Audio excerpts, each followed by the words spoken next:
এই লেকচারে আমরা আলাপ করব অ্যাজাইল প্রজেক্ট ম্যানেজমেন্ট অ্যাপ্রোচ নিয়ে। আমরা খুব সংক্ষেপে বোঝার চেষ্টা করব জিনিসটা আসলে কি।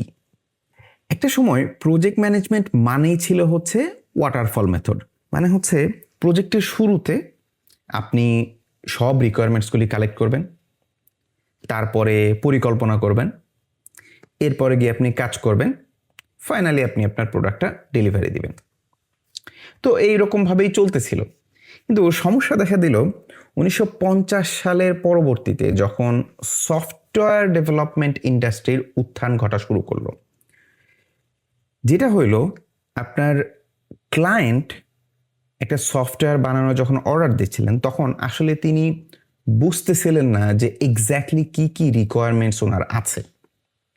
ফলে উনি যেই রিকোয়ারমেন্টসটা দেন, সেই রিকোয়ারমেন্টসের ভিত্তিতে ডেভেলপাররা যখন সফটওয়্যারটা বানায় দেয়, দেওয়ার পরে উনি দেখে বলতেছেন না না, আমি তো এই ধরনের কোনো কিছু চাই নাই।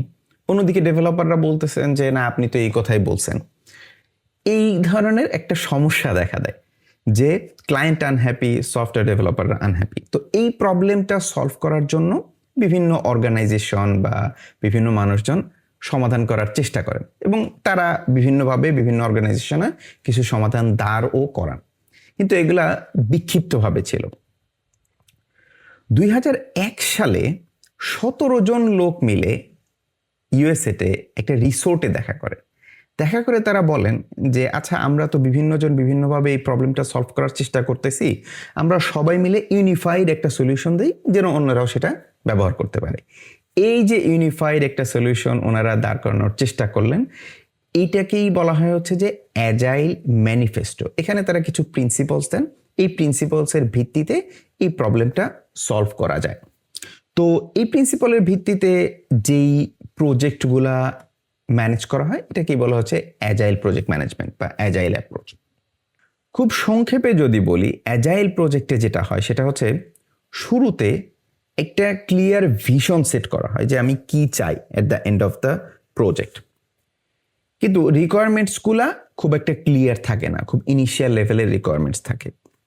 তারপরে প্রজেক্টের কাজ শুরু করা হয় এবং একটু একটু করে প্রজেক্ট আগায়। সেই জিনিসটা আবার ক্লায়েন্ট সহ পুরো টিম মিলে একসাথে দেখে যে আমরা কতটুকু আগাইলাম। সেইটার বেসিসে রিকোয়ারমেন্টসটা রিফাইন হয় বা পরিবর্তন হয় বা রিপ্লেসড হয়।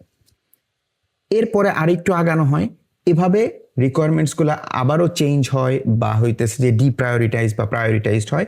এভাবে করতে করতে করতে করতে পুরো টিম, ক্লায়েন্ট এবং সফটওয়্যার ডেভেলপমেন্ট টিম বা অ্যাজাইল টিম, এরা সবাই একসাথে কাজ করে একটা সময় ফাইনাল আউটপুটটা বা ফাইনাল ডেলিভারেবলসটা তারা তৈরি করেন। এই অ্যাপ্রোচটাই হচ্ছে অ্যাজাইল প্রজেক্ট ম্যানেজমেন্ট অ্যাপ্রোচ। এই যে দেখলেন, অ্যাজাইলে এই যে পরিবর্তনটাকে সহজ করে নেওয়া হয়, এই কারণেই এটাকে বলা হয় হচ্ছে যে চেঞ্জ ড্রাইভেন অ্যাপ্রোচ বা অ্যাডাপটিভ অ্যাপ্রোচ। অ্যাজাইলে বেসিক্যালি আপনার ইটারেটিভ এবং ইনক্রিমেন্টাল এই দুইটাকে একসাথে করা হয়। যেমন ধরেন, অ্যাজাইলের একটা ফ্রেমওয়ার্ক হচ্ছে স্ক্রাম ফ্রেমওয়ার্ক। স্ক্রাম ফ্রেমওয়ার্কে কি হয় যে আপনার প্রজেক্টটাকে ছোট ছোট সাইকেলে ভাগ করা হয় এবং এই এক একটা সাইকেলকে বলা হয় হচ্ছে একটা স্প্রিন্ট। এই স্প্রিন্ট অ্যাকচুয়ালি আপনার একটা ডিউরেশন, এটা 1 সপ্তাহ, 2 সপ্তাহ, 3 সপ্তাহ বা 4 সপ্তাহের একটা ডিউরেশন। মিনিমাম 1 সপ্তাহ, ম্যাক্সিমাম 4 সপ্তাহ। এই এক একটা স্প্রিন্ট বা সাইকেলের শুরুতে অ্যাজাইল টিম বা সফটওয়্যার ডেভেলপমেন্টের ক্ষেত্রে ধরেন সফটওয়্যার ডেভেলপার টিম সাথে ক্লায়েন্ট, এনারা সবাই একসাথে বসে তারা চিন্তা করেন যে নেক্সট 1 সপ্তাহ বা 4 সপ্তাহ এর মধ্যে আমরা বা নেক্সট স্প্রিন্টে আমরা কি কি কাজ করতে চাই। ডিসাইড করা শেষ, তারপরে টিম কাজ করার শেষে, স্প্রিন্টের শেষে এসে আবার এই কাজটাকে প্রেজেন্ট করা হয়, ক্লায়েন্ট সহ সবার সামনে প্রেজেন্ট করা হয়। তারপরে ক্লায়েন্ট দেখেন যে আচ্ছা, আমার কতটুকু পছন্দ হয়েছে, কোন জায়গায় আমি পরিবর্তন চাই। তারপরে আবার নতুন একটা কি হয়, স্প্রিন্ট শুরু হয়। সেই স্প্রিন্টে কি হয়, এই যে ফিডব্যাকটা হইলো, এই ফিডব্যাকের ভিত্তিতে আবার কাজ করা শুরু হয়। হয়তো কিছু জিনিস চেঞ্জ হয়, কিছু জিনিস হইতেছে সামনের দিকে আগায়া যায়। যে জিনিসগুলো রিফাইন হয়, এগুলাকে আমরা বলবো ইটারেশনের মাধ্যমে রিফাইন হচ্ছে, যেই জিনিসটাকে সামনের দিকে আগায় যাচ্ছে সেটাকে কি বলবো আমরা, ইনক্রিমেন্ট হচ্ছে বা ইনক্রিমেন্টালের ওয়েতে আমরা আগাচ্ছি। এই জিনিসটা চলেন আমরা একটু মোনালিসা চিত্রকর্মটা দিয়ে বোঝার চেষ্টা করি। ধরেন মোনালিসার চিত্রকর্মের জন্য একজন ক্লায়েন্ট আসছে, আয়শা বলতেছে যে আমি এরকম এরকম একটা ছবি চাই, আ women in a personal setting, এরকম একটা ছবি চাই। তো এটা শোনার পরে আপনার যেই টিম আছে, ডিজাইন টিম মিলে কি করলো, বা ডিজাইনার যিনি আছেন তিনি বললেন যে আচ্ছা ঠিক আছে, আমরা প্রথম স্প্রিন্টটা শুরু করলাম, আমরা কি করব, পেন্সিল দিয়ে শুধুমাত্র হাই লেভেলে একটা স্কেচ আঁকবো আমরা, এইটা আমরা এঁকে 1 মাস পরে গিয়ে আমরা আবার মিট করতেছি। তো তখন তারা এই কাজটা করলেন, এই যে দেখেন যে এই যে পেন্সিল দিয়ে এই পার্টটা আঁকা হয়েছে আর শুধুমাত্র ফেসটা আঁকা হয়েছে, একে নিয়ে ক্লায়েন্টকে দেখানো হয়েছে। ধরেন এটা স্প্রিন্ট 1। আচ্ছা, এখন গিয়ে ক্লায়েন্ট বলতেছে ঠিক আছে, ওভারঅল স্ট্রাকচারটা ঠিকই আছে, বাট এই যে এইখানে যেই কালারটা দেওয়া হয়েছে এই কালারটা ধরেন স্কিন কালারটা মোর লাইক স্কিনের মতো যে ন্যাচারাল কালার সেই কালারটা যদি দেওয়া হয়, এবং চুলটাকে যদি আরেকটু ডার্ক করা হয়, ড্রেসটাকে যদি আরেকটু ব্ল্যাক বানানো হয় তাহলে ভালো হয়।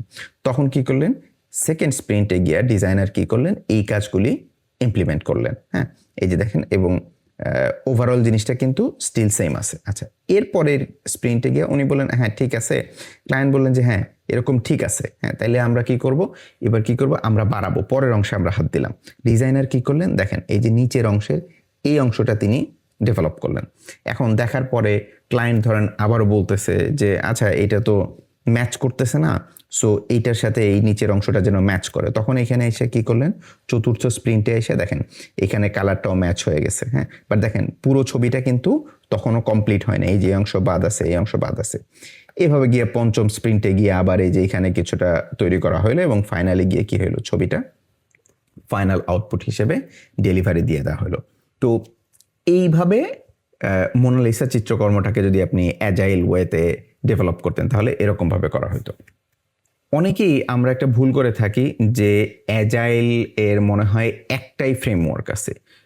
খুব কমনলি যেটা চিন্তা করা হয় সেটা হচ্ছে যে মনে হয় স্ক্রামটাই মনে হয় অ্যাজাইল। স্ক্রাম অ্যাজাইল এটা সত্য, বাট স্ক্রামই একমাত্র অ্যাজাইল না, এর বাইরে অ্যাজাইল অনেকগুলি ফ্রেমওয়ার্ক আছে।